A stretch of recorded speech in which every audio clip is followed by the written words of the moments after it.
Right, so I will. So welcome to Talkaoke. This is the official part of the Talkaoke. George, you're going. Give us a final thought as per. No idea. Tell me what did you think about today? Were there any subjects that you're going to come away thinking about? Yeah, no, it's good. Good to talk about like what you're feeling and people who are like-minded and Mr. Christopher. Okay, if you wait, people online, if you're not with the mic, just mute yourselves, please. Yeah, go on. No, it's good to speak about random stuff, and obviously everyone's different in how they think, and obviously you kind of think about new things or obviously go into deeper on what's going on in your heads. But it's good. Yeah. Did you get any ideas for your criminology degree? Yeah, sort of. Yeah, obviously just learn about how different people are, and obviously you kind of put yourself in other people's shoes or that sort of thing. All right, well, thank you, George. Thank you. Give this man a business card as well, so maybe we'll see him again. People try not to get into trouble, because George will find you. All right, so, okay, I will start the Talkaoke. What do people want to talk about? Any subject? Trevor. Right, so I've given this a lot of thought, this particular subject to talk about. Hopefully it won't be controversial. I don't know where your people online are from, so there may be another different countries. I'm not sure because I never got the introduction. But I think a good subject to discuss would be, what do we believe it is to be British? Okay. That's my question. Nice one. Thank you, Trevor. So what does it mean to be British? Are there any British people on this call? Okay, you're English. Of course there is. You're British. People online are British. Anybody online or in person? What does it mean to be British? Okay. If you're not British, why not? Okay, Isaac, go ahead. I think to complain a lot about everything, about the weather, about our government. I think it's a very British thing to complain a lot, I would say. Okay, what's the last thing that you complained about, Isaac? Northern trains. They're never on time. Yeah, down with the northern trains. Okay, being British, it's about complaining. It's having your 11s, isn't it? Your cup of tea and a biscuit at 11 o'clock and queuing up at a post office for something you don't actually need. And complaining about complaining, I think is about it. Okay, so complaining and queuing up. Christopher, thank you. Christopher, what are you British? I was going to say that I was on Gemini yesterday, Margot, and I looked at the definition of if you're under a communist government or under the Farge's government, and it said that a communist government looks after shelter and food, where if we go under a Farge government in any country or a right thing, it's going to be no NHS, people who are on benefits, who should be on benefits, but and that. So, but one of my things I thought was dental appointments and things, but and BBC license, but yeah. So, what do you think? I've just done what Trevor did on. Okay, so something about dentistry, something about maybe under different system, under a different political system in Britain. Maybe there wouldn't be so many services like the dentist, like whatever. And what about being British and the state of your dentistry? That's what I wanted to ask. We've got people online with hands up, very orderly. That's very British, as we know. Who had a hand up and they put them down? Trevor, I can see yours, but there's some people as well wanted to respond. My hand. Anybody wanted to respond? No. Okay, no. Okay, Ben, and then Mikey. Yeah. So I think it's good to have an immigrant talking about it a little bit. So I was just chatting on Reddit online, and I think a lot of people, I don't know whether they're actually British or not, obviously, but I think they care. Don't really care too much about your actual race right now, as opposed to what certain political party are telling you, but they do, like British people do want to keep a certain set of values that they don't want to be diluted by immigrant, but as long as those immigrants don't really try to change that value, they are happy to accept them as British as well, but I don't know. This is what I'm getting for recently. I don't know whether people here agree or not. So. Okay, so you're saying something like, you know, British people may be concerned about certain British values. Maybe we can go into what specifically values being diluted by too many immigrants or immigrants coming to this country and maybe changing. That's a risk. That's maybe not so good, unless the immigrants really embody those values. Is that what you're saying? And then if the migrants play along, that's okay. All right. Yes, Nice I one. think that's this just what I'm getting from those online discussion. Yeah. Okay. Thanks, Ben. Mikey and then Trump. No, I just want to know, because there are some people that are not from Britain here, what they think of Britain.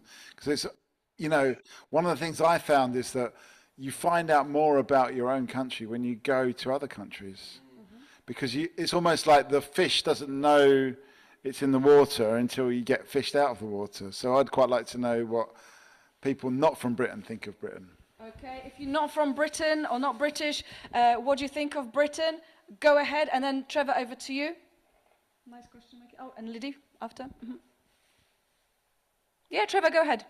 Okay, right. Well, just to clarify, right, we can be British if we're born here, okay, or if we gain citizenship of England, Scotland, Wales, or Northern Ireland, right? But because the UK is so multicultural now and home to everyone from abroad, I feel we are losing our identity. That's what I honestly believe. Okay, what is it? Any idea of what is the British identity? What does it mean? Okay, yeah, I'll tell you. I believe it's three main things, okay? I believe it's fair play, respect for our laws, and in today's society, it's two-tier policing, it's two-tier justice, all right? Hard work. We were always a hard-working country, but in current times, I'm afraid it just pays to be lazy. And most importantly, so is being lazy a British value? Is that what you're saying? That became a no, British value? Or? no. I'm not saying it's a British value. I'm just telling you, in current times, it pays to be lazy now. That's what it is now. It's not what we are. But the last thing, the most important thing, is respect for your elders. Okay? I see it every day. Especially with young people who don't know respect. Okay, so you're saying like British identity is important. Part of that is working hard, not being lazy, respecting your elders, and also absolutely, for the law. That's what makes someone British. Yes, absolutely. This is our identity, and we're losing it. Okay, Liddy, thank you, Trevor. Liddy, I promised you the mic. Take it in whatever direction that you wanted to take it. I was born in France, but I was naturalized British to the day 8 years ago. Hey. I pledged allegiance to the Queen, the late Queen. Thank you. For me, being British is having the best sense of humor in the world. I think it's definitely the people who are able to make a joke out of anything and see the philosophy in anything. To reply to you, Trevor, I think the values that you list are good values, but I don't see why they wouldn't be French as well. I think fair play, hard work, and respect for the elders is something that we also share in France. Okay. Very good. Very good. Values are kind of more universal than that. Isaac, I can see your hand up. Also, Martin, you want to say something? But Sophie, you're going. Can you give us a final thought? Because that's the Talkaoke protocol. About anything. What does it mean to be British? Being brought up, being born in the country. That's the thing. That's the best thing about it. Yeah, knowing people that's understanding what different cultures is about as well. So understanding other cultures, having that kind of opportunity to be around other cultures. That's as well as that, as lack of sleep when you got, especially now, you got a new resident living at home. Well, big up Britain for allowing people to have pets. Yes. Matter of fact, I will give you a shot of the little person himself if I can find it. Find a photo and we'll just carry on with this conversation. Martin, I promise you the mic, and then Isaac, you had your hand. Yeah, just going back to the stuff like, for example, I remember being out around about 7 o'clock at night when I was a little boy, and the policeman said, "Is your mum home? come and I walked back with her. When they went in, she said, "Oh, I saw him over the client." And the policeman knew your mum's name. They knew where you lived. You know, you had that connection with the police. You know, in school, for example, teachers always used to say, make sure, you know, if you on your way home, if you let a lady sit down on a bus and that, and your parents taught you that. All those traditions. I was a teacher for 17 years, and when I asked children these kind of things, they used to look at me as if I was an alien. Like, your parents don't talk to you like this at home. It's gone. We're losing all those kind of traditions like that. I feel anyway. Yeah. So maybe there's something that's been lost in the past. Maybe there was that personal connection. I mean, what is other people's experience? Do you feel like you lost that personal connection to people in your community? Like for you specifically talking about the policeman, knowing your parents and stuff. Is that something that's important to you, or do you feel like that's been eroded? Isaac, I promised you the mic, so you go next, and then Mikey, and then Ben. Yeah, I just think the best thing about being British actually is that it is a melting pot country, and there are all these different cultures, and that it is very cosmopolitan. I think that is one of the best things actually, because then we can be kind of like learning things from different people. And I think that the point is that, you know, certain people might try to divide that, and I think it's become more of a pressing issue recently, where actually we all get along pretty well. And I think that's the best thing about being British, is that there's different cultures and different ethnicities and all of that all together. I think that's essential actually for any given society. Okay, so we can get along, doesn't matter where we're from in a way, and Britain's a kind of good example of that in your view, and that's the best thing about being British, according to you, Isaac. Ben, I promised you the mic, so you go next. Thank you. So I do agree that I think respect is a big part of the value. It is set so in the live in the UK test as part of the test, so it must be true. But I just want to respond to the point where the respect directly about elderly immediately equals to agreeing with them. Like, I think there is, you know, in my own, let's just say, okay, there's certain president right now that is more elder than most of us here. Do we all respect him because he's older than us? I don't think so. So that's my point. So, but I think respect is important, but doesn't mean like people should immediately take the elders' point of view directly. Okay, so maybe your question, you're expanding the question. What does it mean to show respect? Does it mean to agree with someone? We're talking about the elders in particular in this case, but what does it mean to show respect? Is it to go like, yeah, you're right, that's really, really good? Or what does it actually mean? I'm going to prioritize Kim quickly just because she's going as final thoughts, and I'm going to, from her, then Trevor, then D-Rage, and then Imogen, you had your hand up as well? Yeah, final thoughts, miss. Final thought.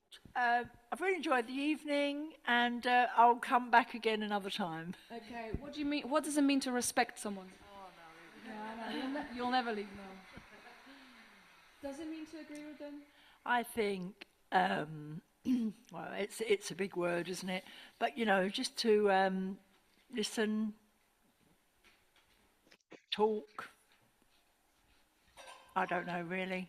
I mean, I worked with kids. A lot of them used to say, you know, they used to just naturally say please and thank you. I know it sounds a really corny thing, but I think we were all brought up with that. And I think, you know, other older generation, my aunt is 100, she still says please and thank you, and still looks at you if you don't say thank you. So I think it's a pre-war, you know, thing, and I think it's kind of, things have got lost en route. You know, giving up your seat for people on the bus. I mean, people do that for me. They say, "Oh, do you want the seat?" And I say no. But I think it's probably the way it was in England, and I think a lot of people find that a comfort, and it's kind of got lost. Okay, so maybe bring back a bit of kindness and politeness. Thank you, Kim. Thank you. Thank you. Just saying thank you there, being very British. Okay, Trevor, and then Trevor, D-Rage, and Imogen. Okay, so back in my day, yeah, my parents taught me respect. Okay, so I learned discipline straight away. Schools were able to teach discipline, but now, of course, they are not able to. Parents don't even know how to teach respect. I'm not saying all of them, so don't jump on me for that. But I'm just saying some of them don't know how to.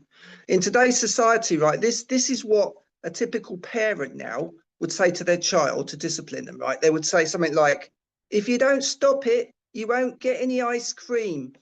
What is all that about? Come on. Trevor, how do you kind of teach your children good manners?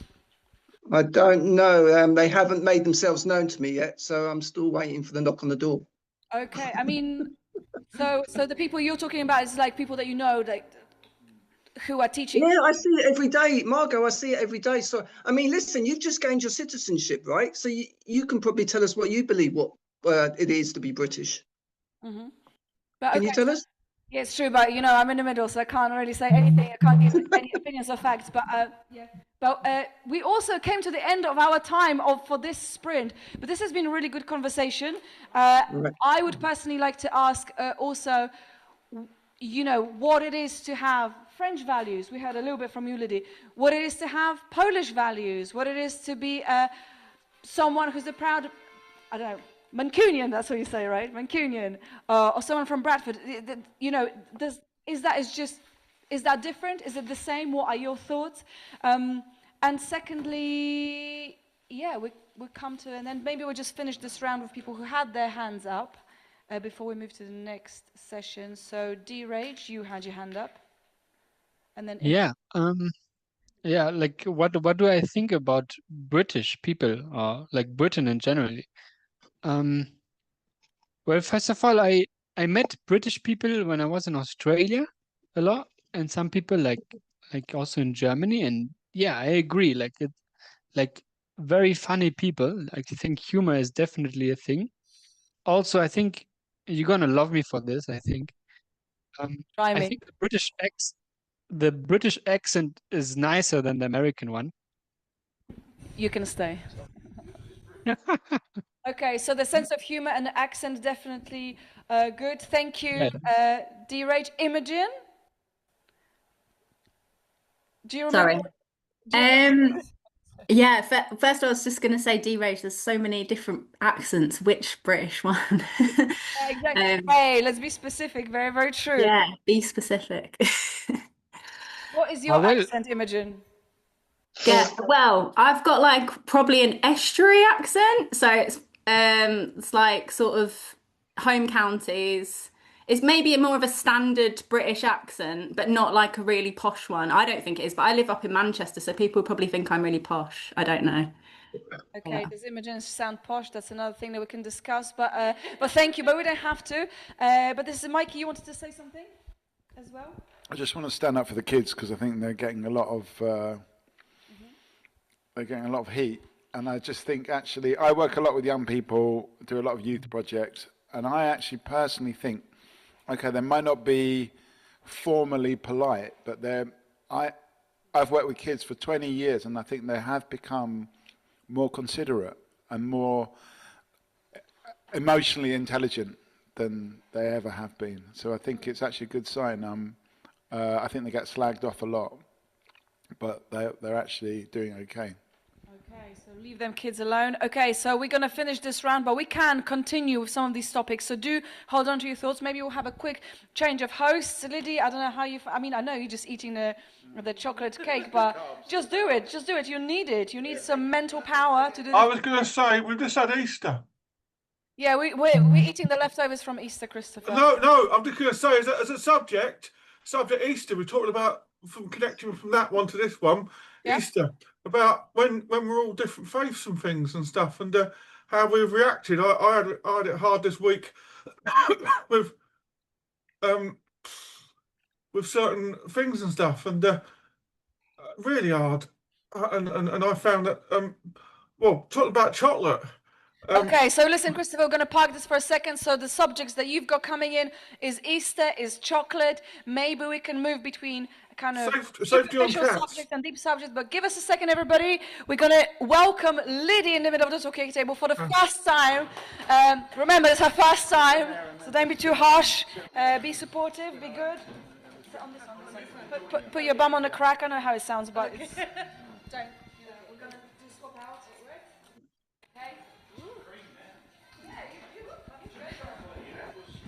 Okay. Okay, so... Yeah, that's perfect, yeah. Okay. Yeah, oh yes. You're natural. I don't know where you're going to put that. Have you got a pocket? Okay, I'll just put it, let me just clip it on. Yeah. All right, people, chat among yourselves. Oh. What? Oh my God, I can't actually. Yeah, there you go. Yes, okay, good. Okay, so just keep this cord before you. Yeah, perfect. Okay. Yeah. 1, 2, 1, 2. Can you hear me? Yeah. Okay. I'll turn you up. Okay. Do you want to move somewhere here so it's kind of a bit... So I can see you. Yes. I know it's a bit online. All right, I'm going to time everyone 10 minutes. If I can just get my phone somewhere. Guys, wake up. All right, so Okay. Liddy, for the starters, to ground yourself, just ask everybody's name. That could be a nice thing, and then ask what people want to talk about. Okay, great. Yes, if you can do a quick round of table. A bit rough Sorry, there. Martin. Martin. I'll start with the... Margot. Mikey. And then online. My name is Drage. Drage. My name is Lack. Pleased to meet you all. From where? Poland. Poland, yay! Great, welcome. Go for Anyone it. else? Go for alphabetical order if you haven't spoken yet. I'm Alex from Manchester. There you go. Then we have Ben, I see. Ben, speak up. You're still on mute, Ben. Ben's not with us. No, I was having difficulty unmuting. Okay. I'm here in Manchester, originally from Hong Kong. Thanks. Nice. Then we have Christopher. Okay. Maybe just ask people. I've been like Jesus Christ when he was being took to Pilate or Herod. That's the thing I found this week. A human psyche has shifted from backwards to forwards. I found that very hard. I have very, very hard to make sure people want things from me and don't want. If they don't want the things from me, I back off. If I do want the things from me, I don't back off. All right, thanks, Christopher. Thank you. Then we have Ezra. Do you want to say something, Ezra? I've got that one in, Trevor. Hello, yeah, Ezra from Bradford. Bradford, yay. Then we have Lech. Oh, I'm missing Isaac and Imogen. Oh God, sorry. This. Oh, hiya, Imogen from Manchester as well. Hiya. Thank you. And the last one, I believe. Hi, Isaac. I'm in Manchester too. Yeah. And the very last one, I'm seeing you, Trevor. What is it about Manchester that attracts the Talkaoke? Don't get it. Okay, Trev from Boston, UK, sunny and windy Boston, UK. Lovely. So what do people want to talk about? Good question. Good question. And I'm going to... Should we talk about that security? I've got one. TV, BBC TV license. Yeah, do that. BBC TV license. Okay. So does anybody want to take maybe someone else on Trevor because you started the topic last time? Go for it. Can we just establish, is this being recorded? I think so, yes. I believe so. Yeah, so be careful what you say. Yeah, that's why I wanted to check. Yes, it is being recorded, but we don't have to put it online. We just record it for our archive, but we don't have to put it online. I hope that answers the question. I just want to say, just from what I think you said actually earlier on, Liddy, as well, is that we consider this recording to be owned by all the people that have taken part. So if you feel like you've said something that you don't want people to hear, or you regret saying, or that you're just embarrassed, or whatever it is, just tell us and we will delete that bit. Very good. But also, if you want to make a point that you don't want to be recorded as well, we can delete that bit. It belongs to you, basically. And that also goes the same if someone says something that's fair, you know, that's maybe oversharing or whatever it is. Yes, we can delete that bit. It belongs to them anyway, so they do with whatever they want to do with it. Okay, but we have your word that is not shared online and it's stayed within the people's speech. Unless people want it to be. Okay. Unless people want it to be. Normally they do. Yeah, and normally I send an email after the session saying this is recorded and people have a chance to say, okay, new, blah, blah, blah. So don't worry. Okay. But anyway, loads of people want to say stuff. Good. Does anybody else have any questions around that subject? Or any concerns they want to ask now? What, the BBC? No, about privacy and the recording of this session. Oh, no, it's a very good point, but no. Okay. DRH, you had something? Yeah, I think the topic before, I found it very curious about how kind of different values you have inside Britain. Like you mentioned a bit. Like, are there different values, or are all Britons the same? Or yeah, what do you think about it? Like, do you have differences there? Or? Yeah. Ben had a hand up. Go for it, Ben. I would like to say I think BBC to me is like a abusive boyfriend or girlfriend. Like he keep telling you nowadays, if you turn on the BBC, every time they say, "Oh, we're doing this because of you," and then on the flip side, you will receive a very threatening letter if you don't pay for your TV license. So I think it's like a relationship you're stuck with, but then you cannot get out of it. So it's like an abusive boyfriend to me. Abusive relationship, that's a real topic up there. Imogen, you had something to say, and then Martin, you lifted your hand. I think I was gonna sort of touch on what D-Rage said, that is there like a sort of homogenous British set of values. I think because we spoke a bit about like cultural kind of touchstones, which we're proud of. But yeah, in terms of like what people value, I think it will vary because class is massive. I mean, maybe we could all agree that class is a big value, like, I don't know, a huge thing in Britain, which people bring up a lot. And that will change like what your values are as a result of that. So I don't know if you want to go down that route and the BBC. Okay, Dr. Martin? Well, that thing about the values and things like with the middle class, working class and all that stuff, people said, oh, this died out and that hasn't and that has, whatever.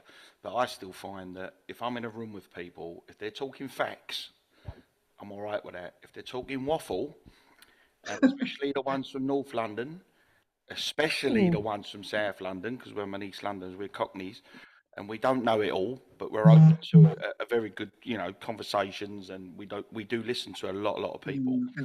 But West London seem to think, because you're born with a spoon in your mouth, you think you're better than everyone. Well, I'm sorry, pop down to East London and learn a couple of things, because we've got more manners down here than anyone. You will see more people opening doors. You'll see people. You do see some kids actually on buses saying, "I'll give my seat up," someone with a walking stick or an older person. So you do see. But I've been all around the country watching Leyton Orient, and Bradford's one of my nicest stadiums. I like Bradford, so yeah. But I've been all around the country and watching football. But I've always noticed that you get people just ignorant.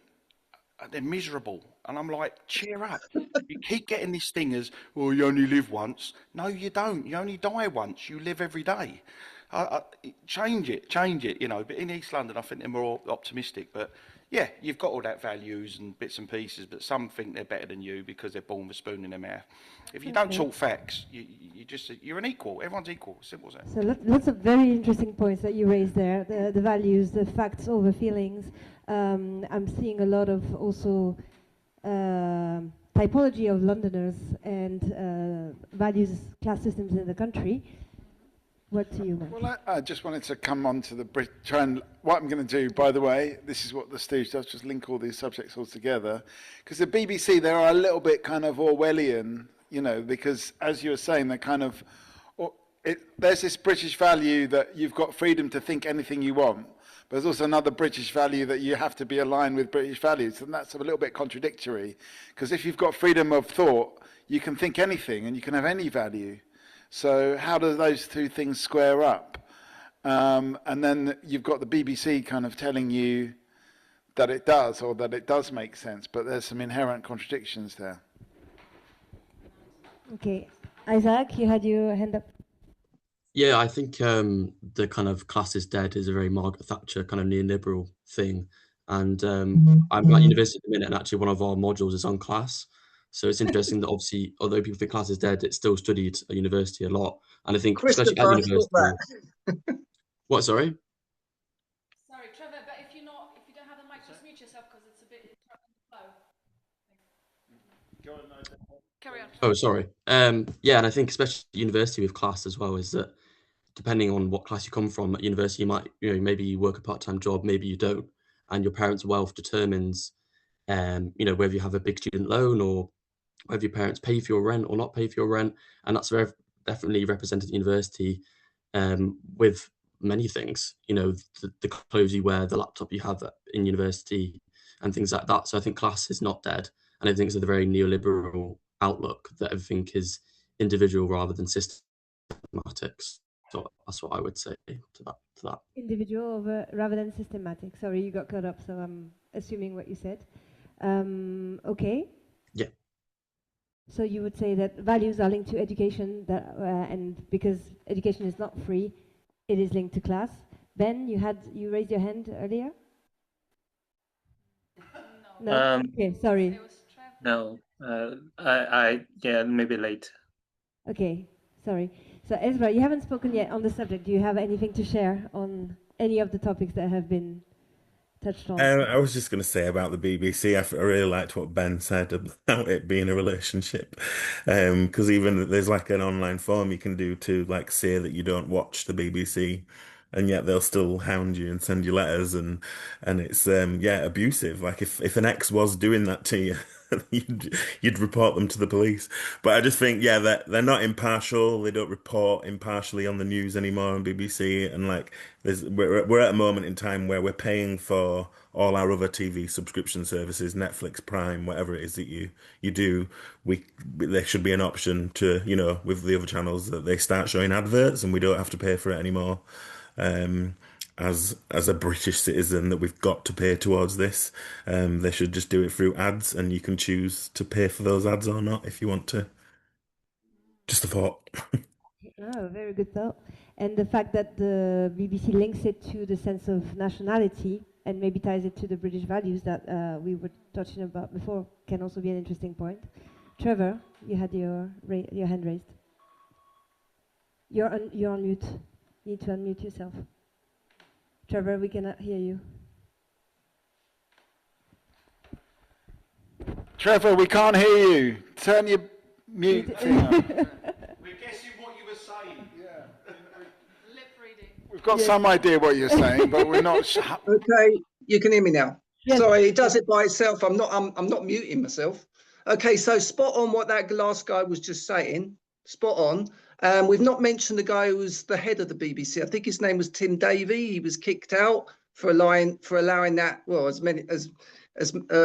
lots of different reasons, but it was mainly the reason that he allowed that Bob Villan at Glastonbury to sing what he sung, "Deaf to the IDF." So yeah, fair play. He's gone, thank goodness. So whoever they get in next, hopefully they'll do a better job. But I'd say just scrap the BBC because they serve no purpose. That's it. Okay. On that point, I actually have read that the new head of the BBC is a former Google Europe head. So whatever we think of that, if anybody wants to have an ominous prophecy about which direction this is going to be. Lech, did you want to say something? Or Alex? No, but Lech had it before, so I don't know if he still wants to say something. Lech, do you want to say something? You had your hand up before, but maybe the thought is gone. I need the mic to Oh, pardon, sorry. Lech, you had your hand up before. Do you still want to say something before we go to Alex? No, just it was just one sentence comment to what Mike was saying. That just until they start coming to Speaker's Corner at Hyde Park and moderating the people doing their stuff there, where I don't want to say in the safe zone, but I still feel okay with the Big Brother thing. That's the only thing I wanted to say. That's Channel 4. Yeah, just a general thought. Yeah. Nice. But I'm not sure how Speaker's Corner these days. So Well, I would encourage Talkaoke on the Speaker's Corner. Margot, you want to say? I was just going to say, we've done like your 10 minutes, so we can carry on, or we can jump you out, and you can tell us how it was for you, Liddy. Come on. If you're not going to do it now, you're never going to do it. That's all right. Don't worry. But how are you feeling? You're doing a really great job. That's number one thing to say. Okay. How are you feeling? Would you like to stay another 5 minutes? 5 is okay. 5? Yes. Okay. If it's okay for everybody. If anybody has complaints about my French accent, please raise your hand now. I don't think there's going to be any complaints, and you're doing a really good creative linking between. Good democracy we've got. But okay, so what I just wanted to say is, like, if we don't have the BBC, where would we be getting our news from, and how do we know it's not biased? But then, yeah, it's a question. Alex. Martin. Can we scrap the monarchy along with the BBC? I think that would Yeah, well, do the UK a lot of favours, I think. as a French person, I agree with that. Mikey? Do we do the same thing to our monarchy that the French did? Anyway, that wasn't my point that I wanted to make. My point that I wanted to make was about the BBC. I agree with what everyone said about the BBC. It's very biased, it's establishment, etc., etc. But I still use it as my main news source because at least you know where they're coming from, where all the other ones, they've all got an axe to grind as well. Anyone that tells you news is not doing it impartially. They're doing it for the reason of trying to manipulate your point of view. So at least you know with the BBC that where they're coming from, which is the British establishment. Okay. Isaac, you have your hand raised. Yeah, I think that's a good point. And I try to like get a quite holistic view. So I follow like multiple news channels, whether that be Al Jazeera or the BBC. I think that's a good point, is to try and get a overarching view, and then make your conclusion yourself and see where that information is coming from. But I think that you just have to look at multiple news channels to get your own opinion from it, I would say. Do you want to share some of the news channel that you get your news from? Yeah, I think lots of independent ones are quite good. So there's Novora. I don't know if you know that one. There's also Al Jazeera, which is the one in the Middle East. There's one called Zito News by Mehdi Hassan. He's like a debater. He's good. He's quite good. So I think just ones that are independent and are not kind of systematic and not from like a country's perspective. Maybe one that's like based on students or like individuals rather than like a big corporation with the backing of politicians and things like that. Okay, so you touched on a good point of independence. I would be curious to hear everyone's definition of what makes a media or a company independent. But Imogen, you raised your hand, and then Ezra, maybe? Yeah, I was gonna say, I suppose you got to look at where the money's coming from, who's sourcing, who's funding these places, regardless of who's in front of the screen. And the other thing I was going to say about BBC, just, you know, the amount of cover-ups with, sorry if this is really dark, but like, you know, like Scott Mill, like, I don't know, the Jimmy Savile and Scott Mills. A lot of really dark cover-ups. And I don't think it's exclusive to just the BBC, but that is, I don't know. It's, I don't know. That's kind of just what I wanted to bring up there. Anyway. Just on behalf of the people from outside of the UK, does everybody understand the cover-ups that Imogen is talking about? Because I only maybe recognize one, not the other. Maybe because someone could explain. I don't know. Me too, actually. Okay. Just a lot of sorry, yes, historic. Oh, sorry. Go on. No, carry on. Thanks. I You're was helping just me going to out. say a lot of historic child abuse and people using their power and corruption really within the BBC, and then like people in charge knowing things were happening and covering it up for years and years. Different reporters, presenters. Yeah, so yeah, another reason to let it all go. As for news channels, again, I said earlier on, if someone says something and actually go and do it, and it's, you know, you've got to look at what people say and what they do. The news give you propaganda. I mean, there's one net channel at the moment. A lot of people say they don't really watch it or whatever, but it's the #1 channel in the UK, and they give you more facts. They give you truth, and they get both sides of the story. Where some of the channels, like Isaac was saying, it's just one side, and unfortunately, that's not news. That's terrible propaganda, you know, and stuff. So you've got to have 50-50, and you have a debate. You have two people on, one's debating one, and the other one's there in front of them, having the chance to speak up about it whilst they're there. And I think that is proper. That is the proper way of doing it. But just getting images of things when they're 30 years old and they're putting them on there. I mean, there was one the other day about Americans being interrogated. Well, what do you mean? That was like 2002. Like he rescued. Do you know what I mean? So it's too much. But you get certain channels that will give you what they want to give you, and they are attacking the youngsters to get it in here. And you just got to sit back and look at facts. That's the way I live. I live my life with facts. And that's it. I agree very much with the so news. So you're saying the role of news should be to be neutral and kind of sum up the neutral situation of you, but and essentially every outlet of news that has one point of view is propaganda. However, you concluded your fact by saying you do the job of summarizing the propaganda and then making your own neutral thing. So isn't that up to the viewer to kind of make up their mind on the news, maybe? Yeah, sorry, absolutely, yeah. So, and then Trevor had this finger over his... Well, first of all, give her a round of applause. Liddy's first time in the middle. I think you've done a really great job. It was an easy bunch of subjects, right? Tell us, how was it for you? What was difficult? What was easy? Any thoughts, feelings, impressions? Well, thank you, everyone. It's hard to look at real people and online people at the same time.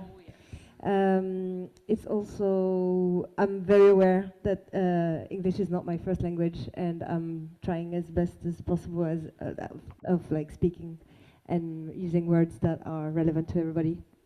But as fluently as possible, but I'm aware everybody's more fluent than me. But it's good, yeah. And I'm not aware of all the subjects that you talk about, but it makes me want to learn more. So that's good. But yeah, I enjoyed it. Thank you. Getting some rounds of applause. I mean, from my point of view, I don't know, Mikey, what you think, but I thought you were very good at recapping or like distilling like the main thought from what people were saying.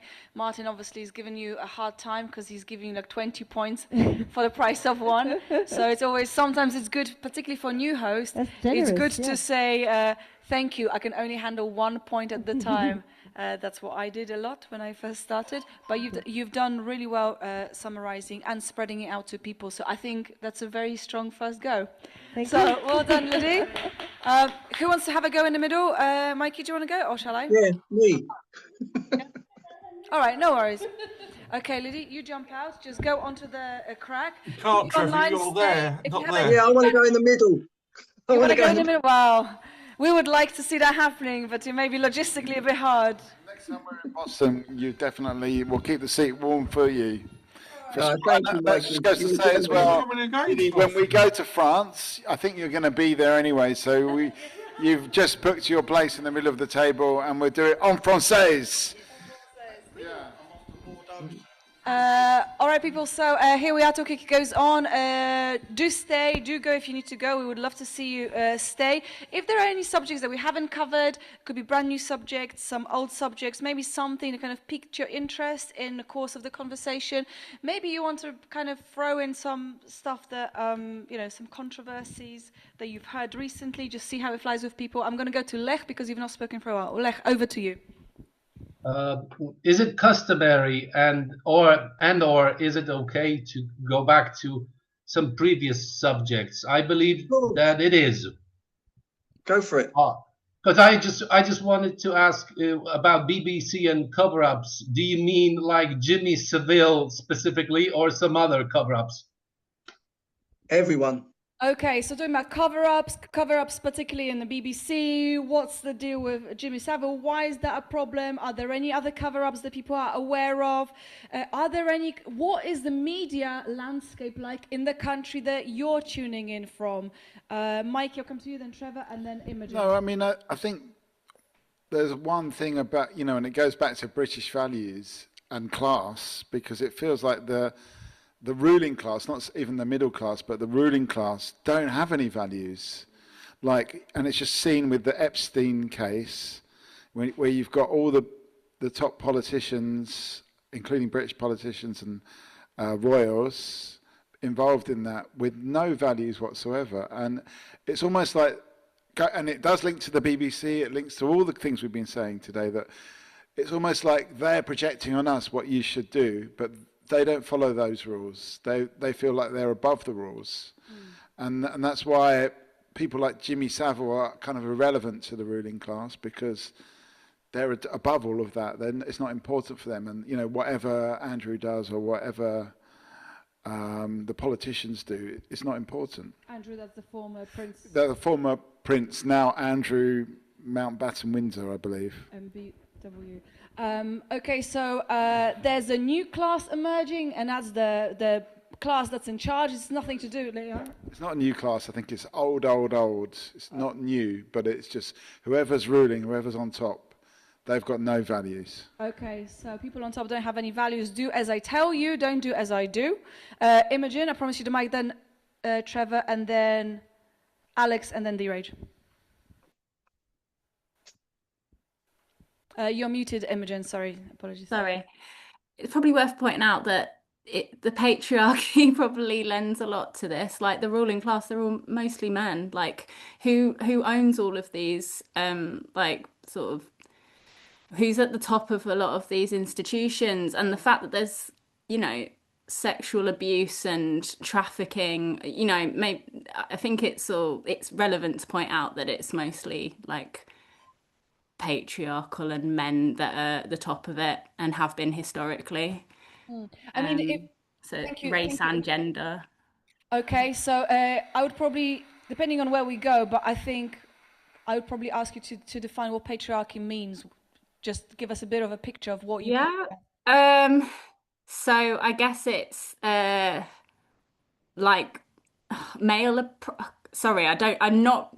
If anyone can help me out and give a better definition, but I want to say male oppression, but that's not a very good. So sorry. There we are here. There was a thing I watched called Dr. Frost, and it was on Channel 4, and it talks about what you're going to say. Okay, so something about Dr. Frost. Is Dr. Frost a patriarch? What does it mean, patriarchal? Does anybody have any thought, Mikey? Well, it's just like, it is about male power, but it's about like a ruling male power. Like the patriarch is the person at the top that not only orders the women about. Women are definitely much more females are victims, but men are also victims of the patriarchy because they're being controlled, told what to do by the one man at the top, and then his lieutenants, his assistants. Okay, I'll encourage people in this room to also have the chocolate egg. It's there to be eaten. Please eat it. So patriarchy is something about men being in charge, ordering everyone about, but women seem to be on the kind of less fortunate kind of end of that dynamic. Okay, so that was Imogen. Then Trevor, you wanted to add something, talking about cover-ups, talked about BBC, we talked about this new class. Mike is saying it's an old class of people in charge who don't have any values, and then yet they are imposing values on us. Do you still remember your point, or maybe a fresh point? I can come back to you as well. Well, you did have obviously Jimmy Savile, who he escaped a lot of prosecution because he ended up dying in the end. So yeah, he was fortunate in that sense. but we've forgotten Rolf Harris. He was another one. And there was a guy who did It's a Knockout, Stewart, something Stewart. He was another one. So at least 3 of them were up to no good for the BBC. How does that make you feel as somebody who's paying for the TV license, someone who's, who has these people appear regularly on TV? Like, does that make you feel proud to be British, to have these kinds of people on TV? Listen, that was back in the day, right? We saw life, we looked at life in a totally different way to what we do now. All we know is like we've wised up now as to what was going on, but obviously, it was covered up. So we can only go by what we were told and what we heard at the time. So are we more aware as society? That's one of the questions that we could be discussing. But thank you, Trevor. Who was next in the kind of order of things? Ben, Alex, and then Ben.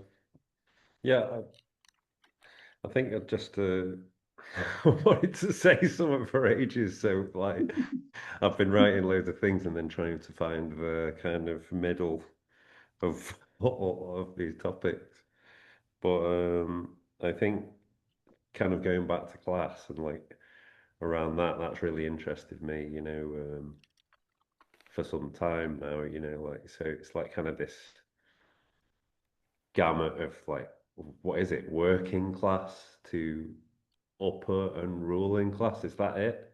What if you don't work? Like, what if you steal?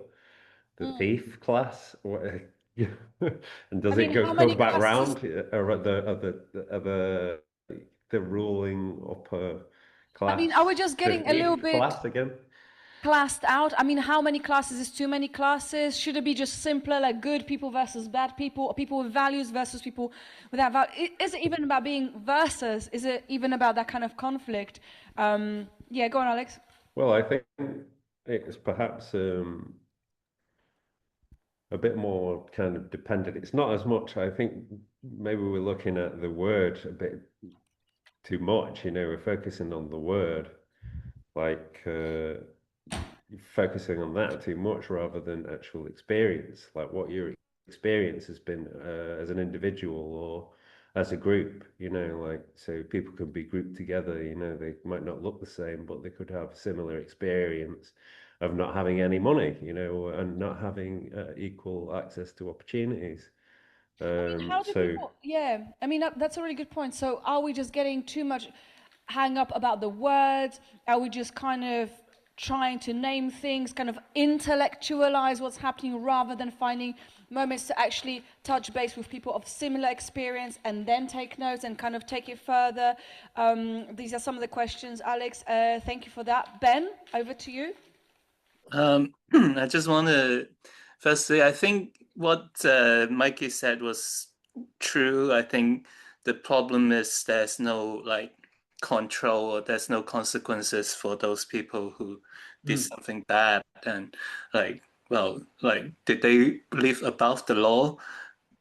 So, on the surface, no, but factually, they're still paying that Mendelssohn person money for losing his job. That's crazy to me. And secondly, I think there's not, I don't want to sound like I'm defending men, but there's, I think women, if they're in charge for too long, the same thing will happen. In Chinese history, there's one like female emperor, the most corrupt of them all.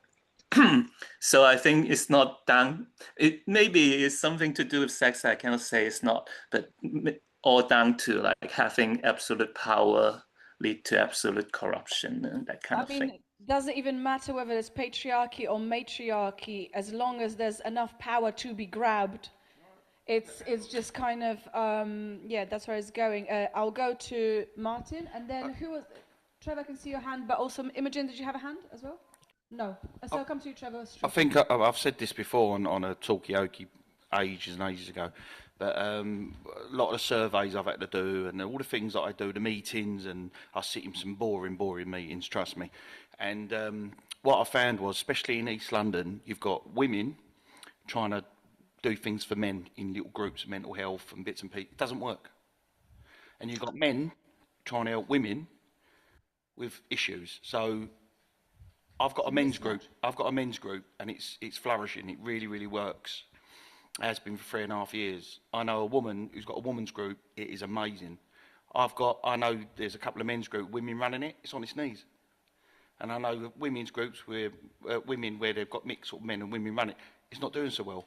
So I think it goes back to something that I said earlier on as well. If you're good at something and you know you're good at it, and you just stick to what you know. And if a guy's going to open up and talk to another guy about something, but he doesn't want to talk to a woman about it, then have the guy to do it. It's not rocket science. A Millwall fan could work it out, honestly, and it's not that easy, not that hard. You know what I mean? But they would find that a guide dog could work it out. But I think this is the problem, and I have a lot of debates and things and stuff, and they'll say women will say, and I love women. I've got 2 kids, and I've got a lovely partner, and that but anyway, I have conversations with my partner, and she'll say things that we can't do a lot of this stuff. I mean, there's a bridge that goes across the Thames built by women only. All right, there was a man supervisor, but women built it. Do you know what a bridge is? Waterloo Bridge, all built by women when the men were at war. Come and see it in London. No, there's cracks. No, it's a really good building. It's a brilliant bridge, but a lot of the structures and everything is built by man, isn't it? And stuff like that, and then for women to go and sit in them and stuff. So, women do what they're good at, and men do what they're good at. Okay, so put it together, you've got a great recipe. Okay, instead of judging and one's better than the other, I'm gonna kind of condense what you said. Because you're doing your classic multiple points, Can't which is help good. it. Yeah, I know. Listen, it's my job to cut you off. Passionate. But, yeah, exactly. So, is it about sticking to what you know, or is it a bit more like what Alex was saying, find an opportunity to share experiences so we can learn from each other? Could be, and come and see the Waterloo Bridge, see if it's good. I think it's a pretty good bridge. Waterloo Bridge. D-Rage, Trevor, and then D-Rage, and then Liddy. Okay, so what we were talking about, these people, like if we're talking about Jimmy Savile, Rolf Harris, and a few of the others. In Jimmy Savile's case, yes, he was above the law, because at the time, if you can remember, you had Margaret Thatcher, who seemed to like him, respect him, and he was running all these marathons, as we all know. And we also had the Queen, who seemed to respect him as well. So, yes, of course, he was going to fool everyone, wasn't he, if he had these 2 people behind him. But also, I want to give the final thought as well, because I'm about to go. And it's to do with what we were first talking about when we first started the Talkaoke. So I want to give you this as an example of not being British, right? And this goes on here nowadays. Okay, I know we've gone off the beaten track here, but I just want to say this because I have to go.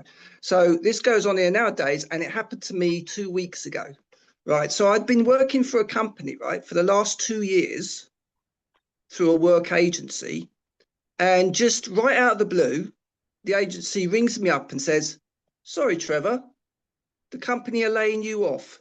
So I asked why, and they didn't know why. So because I couldn't understand this, I thought I'd call the company boss up, who I always got on with, right? So, and I was always on time, gave 100% to my work, never bothered anyone. You know what she did? She ignores my calls, she ignores my messages. And I just felt like nothing, I was treated like I was crap, and I was shocked. And I was just so disappointed, really was. And this is not being British in my eyes at all. And that's what I want to leave you with, guys. So I'm going now. Thank you and goodbye. Thank you, Trevor, and thank you for sharing this. I hope you can get some kind of, clearance or some kind of, I don't know, what's the word? Closure, that's what I want to say. On your, I doubt it, but thank you, resolve. But thank you. Really good to see you, man. And yes, hundreds of hands. We are kind of coming slowly to an end, but D-Rage, I promised you the hand to speak next. Then Alex, I can see it. Well, then Liddy, and then Alex. Sorry, it's like hundreds of people. And if you haven't said much, but you want to, or even throw in a different subject, this is like the last opportunity. But yes, D-Rage, Liddy, and then Alex, and then whoever else next. Yeah, I want to get back to this topic of patriarchy.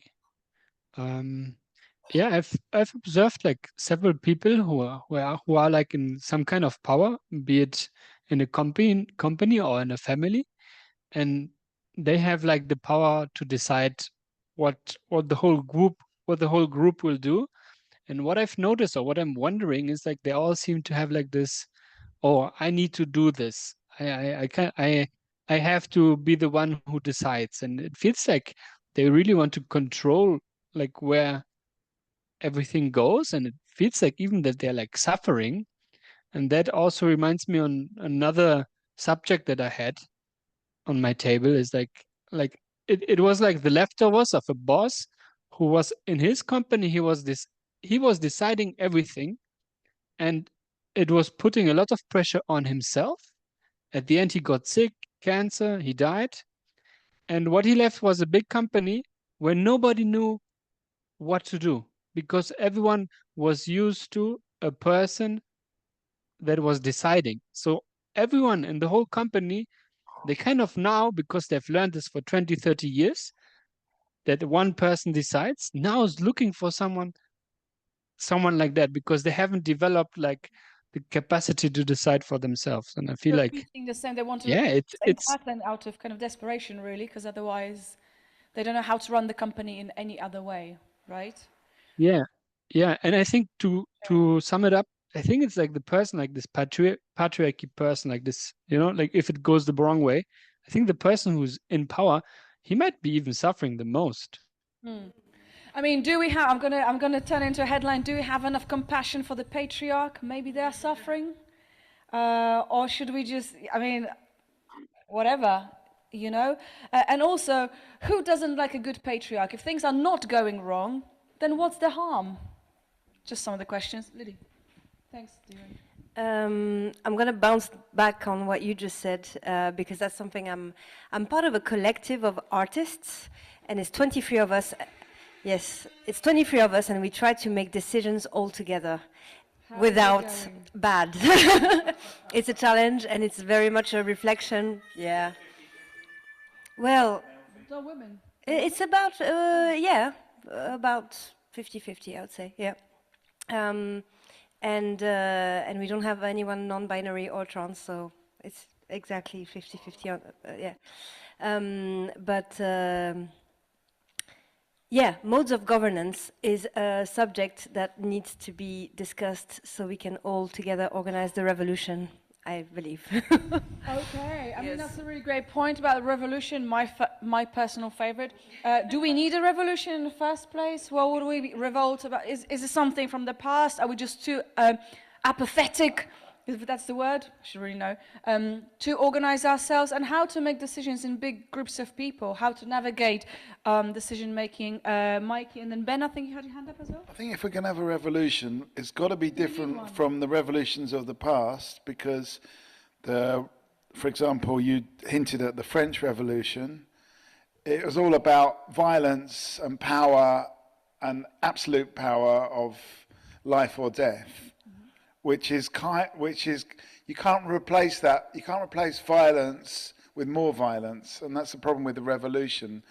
All the revolutions we've seen generally are just more violence, and so the people that end up in charge are even more violent than the first person that they were trying to replace. So if you're going to have some kind of revolution, you've got to do it in a different way, which I think has got to be more. If you can have a consensus-based revolution, then that would be better. How long would that take? Take forever. Okay. Oh, okay. So, a violent revolution creates more violence. Is that actually good for anyone? Can we have a soft revolution? Has there been any soft revolutions that worked or been at all, no matter of the outcome? Imogen, I know you had a hand up, but also Ben, you had your hand up before. You got to go. Final thought, Martin. I do apologise. I've got to go. I've kept someone waiting. Yes. No, I don't normally. I don't not. Well, yeah. Okay, I wait a lot for her. I wait a lot for her. Don't worry. But no, it's been great. It's lovely talking with some guys that couldn't be here, like online, giving up your time and that. So, and I've taken a lot because the men's group that I've got, I try every different angle, different everything you can imagine that these guys know. And so I've learned a lot from you as well, so I appreciate that. Thank you very much. But I'm working on trying to get what is a peaceful night's sleep that's what I'm trying to work on. So I'm going to leave you with that final thought. Okay. Any tips for Martin just before he goes? How do you get a peaceful night's sleep? Actually, keeping the screens away from the bed. It's Okay, no really helpful. screens. Turn off your YouTube. Turn off your BBC. But thank you, Martin. Thank you for coming out again, and we'll see you next month, if not before. But thank you so much. Okay, where were we? Revolution, making decisions. We need a different kind of revolution, says Mikey. But yeah, what kind? Imogen. How do we get this revolution on a go? I was just clapping for Martin. Oh, it was clapping. It wasn't a hand up. I thought he was going to give you some advice. The revolution. I don't know, because the internet. Sound effect. Button for that. We've got the internet button as well. Makes democracy probably a bit difficult. I don't know. So is the internet a good place to organize a revolution? Ben, what do you think? And then Alex. Firstly, I don't know if you are familiar with what happened in Hong Kong, but I'll say soft revolution definitely won't work, because it doesn't hurt them, doesn't hurt the people in charge, and it basically just make the other citizens suffer more, and they hate you for that. So that's one thing. And secondly, what I was going to say is, I think what any revolution need to do is to find out what the people in charge will suffer, and then hurt them there, and find a as lawful way as possible to do it. But also I'm also leaving, so can I just give you no, strikes doesn't work. Trust me. Unless more than, I'll say, half of the population does it, and it do actually hurt them, then it works. But I think that's really ideal. Too much, because people need to work and earn a living, so I don't think it's possible. But yeah, anyway, to leave you the final thoughts, I think to go back to the point of monarchy, I'm quite surprised how many British people actually are anti the monarchy. I think keep them, but instead of us paying them like £1 per year or something, or per month or something, they should pay us for letting them in. So they should pay and get the NHS out of this household or whatever, and they have billions of dollars. What are they saving it up for? Direct the money towards the people, not extract from the people. Yeah, they're still getting money from all the Commonwealth country. They are more like a communist than actual communist parties. Okay, well, thanks, Ben. And yeah, some ideas for the monarchy. We will share them if everybody's okay with that. Maybe we can share them in an email or something. And also, are people just too busy working to foment a revolution anyway? But thank you so much, Ben. Okay, I think, guys, we're going to do the final thoughts. So whatever you say now, it will be like your final thought. How about that? Is that okay? That's fair enough. I mean, you've given up a lot of your time. Alex, we're going to start with you. Have a think about your final thought, but don't overthink it. It's not that deep, but it can be if you wanted to make it deep. Alex. Well, I just wanted to say something quickly about that ignoring what Trevor left on, then ignoring correspondence and difficult things, then talking about and bringing that back to revolution, revolving it back to revolution. I think there is a revolution taking part now, and it's called systems reform. And as a person with lived experience of multiple disadvantage, we're being involved in that process in terms of lived experience groups and things like that. But one thing I'd like to say is I have found a great difficulty of the people facilitating that are quite often holding on too tight and not allowing real kind of really divisive subjects to be really approached and and they're still being defensive. They're still holding on too tight. It's a massive issue because this is actually a real kind of grassroots way that people who have had a really difficult time in many ways with multiple disadvantage to actually start to change the system. And that's what the system is asking for. But the facilitators, the middlemen, are not allowing people who have that experience to really have their true voice. They're too defensive. It's really terrible. It's happening now, and it's extremely annoying. So I just wanted to raise that point. It's really important No, to me. thank you for that. So it's kind of like, yet again, maybe people are holding on to certain beliefs Yes. and power, and how these conversations are being shaped, while saying that they want to hear from people with lived experience, but are they actually really to hear and facilitate those voices is a big question. Mike, you wanted to add something on this? Thanks, Alex. This doesn't need to be answered, but I'm thinking, what kind of subjects are they censoring? What subjects which are controversial are actually not being discussed, that need to be discussed? That's a question I always ask, but because I think, let's do it. Let's just try and give it a go and try and discuss some of these controversial subjects. Not this time, next time. 5th of May. 5th of May, exactly. Okay, so for the next session, do bring your kind of controversial subjects as well, because that we can lean into that. But for sure, thank you, Alex, for your final thought. Who's next on the list of final thoughts? There's no particular order. I'm looking to people even here in the studio. Yeah, internet connection is unstable. That's wow, that is incredible. Yeah, sorry. If you've been there in some previous Talkaokes and you've seen how much we fought for good internet connection, lengths we went to, this is quite surprising. But anyway, final thoughts? Yeah, Lizzie. I'm very happy about this Talkaoke. I feel like I've talked to people that I would have never talked to in normal life, and who would have maybe not talked to me either. But there was a point that was raised by Martin before about how he achieves more in rooms where there's only one gender, and I thought that was very interesting, because in France anyway, a lot of the conversation is happening about non-mixed spaces, and a lot of people are saying, oh, it's not, why are we excluded from some spaces? Why is it only women, and then only only people of color, or only certain minorities?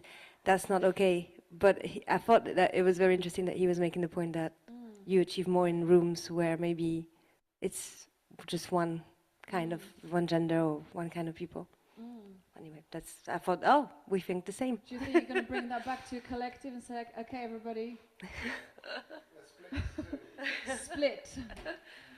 No, I don't like splitting people. Thank you, Lydie. So yeah, thank you for turning up, and thank you for your fantastic go in the middle. Really, really well done. And thank you. Absolute pleasure. Okay, Lech, final thought. I'm going to pick on people because you just, because why not? Lech, give us a final thought. Thank you guys very much for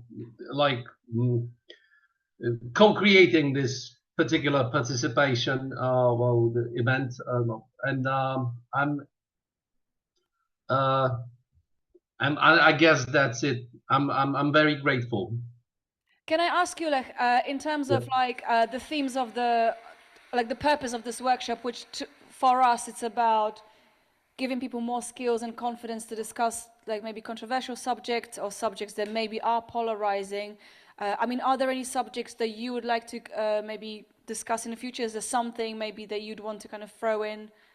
Hundreds, but due to the nature of my trauma, I'm not ready to do that yet. All right. And because my experience is that most of the people I've met have tendency to avoid the most controversial subjects. Like one of our speakers mentioned something like the martyrdom of the patriarch in charge. This is one of the most controversial topics to speak I could possibly imagine. I would. And that's it. That's just one of the few. that could be and probably would be good to include as well, even though I don't necessarily agree with that point of view, but I would be more than willing to listen to some people who may actually agree with this statement. And it's quite difficult for me because I'm an all-time amazing Spider-Man fan, and power and responsibility thing. Like if you have the power, you have more responsibility, and with martyrdom, everything inside me screams like let them suffer. But I just want to listen to But I the other think side. also in what you're saying, there's a big kind of question like, who's got power, who doesn't have power. What would happen if we had that amount of power? And do we actually have power to change things on like a smaller level? Is that important? Or are we just waiting for another patriarch and another patriarch sit there complaining? Anyway, but thank you, Lech, and no pressure. But if you guys have any subjects that you would like to discuss in the future, you can drop me a message as well. Mikey? I mean, I think we've got more power than we realise, and part of the patriarchy is about suppressing power, when actually it's a win-win. If everyone is acting with the potential of their power, that's a much more powerful world altogether. So I think I really believe, and part of the reason why I do Talkaoke is to grow people's power. And that is in a way part of the revolution, if you want to call it that, is of a kind of creative power given to everybody.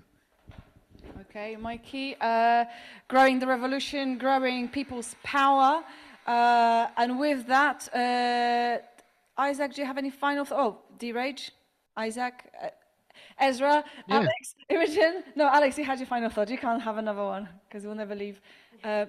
Who's got a final thought for me? Thanks, Mikey. Yeah, I have a final thought consisting of 3 sub-thoughts. One thought, I think it would be also way more fun if you would have like more people like deciding and like what you said, Mikey. Secondly, I think if there would be a revolution, I would rather have a revolution that focuses on something new and to build it up, because I wouldn't want a revolution that destroys something but doesn't have something better in their pockets in a way. And the third thing, I was like very surprised that you pay for BBC. I didn't know that. You know what? I didn't know that either. No, I knew you had to pay the TV license. I've not had a TV license for years, but do I still pay? No. So thank you for paying, because I can also see BBC here. Well, I'm not paying, but I'm watching occasionally. But cut that. All right, thank you, D-Rage. Let's revolt for something new, not more of old. But how do we know that people proposing something new actually have it to back it up? We don't know. Okay, Isaac, thank you, D-Rage. Hi, yeah, I just want to say, first of all, thank you so much for this session. It's really interesting to hear everybody's different perspective and things like that. And I think in regards to revolution, my kind of thought process was education. So I think especially like if you kind of get into them young, not get into them young, but like I think at school, it become quite indoctrinating. You kind of hear history from, when we learned about the British Empire, it was from the powerful. You didn't hear about colonialism to the extent that you should have done. So I think even making like sociology a mandatory course at school to then learn about different cultures and different perspectives and about the patriarch, because you don't really know these things, at least for me, until I kind of went to university and I kind of learned about these systems more. So I think education is a big thing for revolutions, to start that thought process, that critical thought process when you're younger, to then kind of build up your critical thinking skills, things like that. But yeah, it's been really lovely to meet you all. Thanks so much. Okay, I just wonder if there was a course in revolution, would it be more men or more women or equal? Just wonder. We don't know. We'll find out. Thank you, Isaac. And yeah, critical thinking and education, very, very big points, and I agree. Thank you. Final thoughts, Imogen and Ezra? In any old order, really, I don't mind. Oh, I've unmuted myself. Sorry, Ezra. Yes, really interesting spread of points and opinions, and also I'm looking forward to getting into what Alex mentioned, so like censorship within institutions or spaces that are supposed to be supportive but can be really harmful. Because I've worked in a few of them. And also it's insane that we have a monarchy. Like, and like that they don't like, I don't know, the reason they're there is because of divine right, but I don't know how often they talk about divine right anymore. That they've got a God-given right to lead. But yeah, that's my 2 cents. Thank you very much. Thanks, Imogen. Really good to see you. Hope the new job is going well. Just saying. And if you had a divine right to something, what would you like to have a divine right to? Talkaoke. Talking. Divine right to talk. Listen, it's not divine, it's the people's right. You can have that right, it's not a problem. Thank you, Imogen. Ezra, final thought. If you have one. Yeah, I don't really do it. Everyone just thanks for having us, and really good to see how it all works. It's really interesting.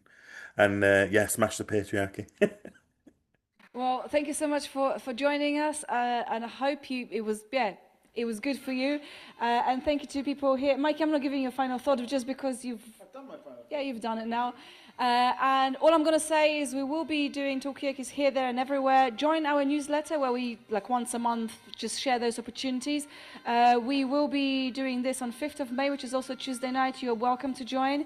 And if any of you wants to have like a chat afterwards, not right now, but just have a chat, any thoughts, feelings, emotions, points, we are always open and happy to chat.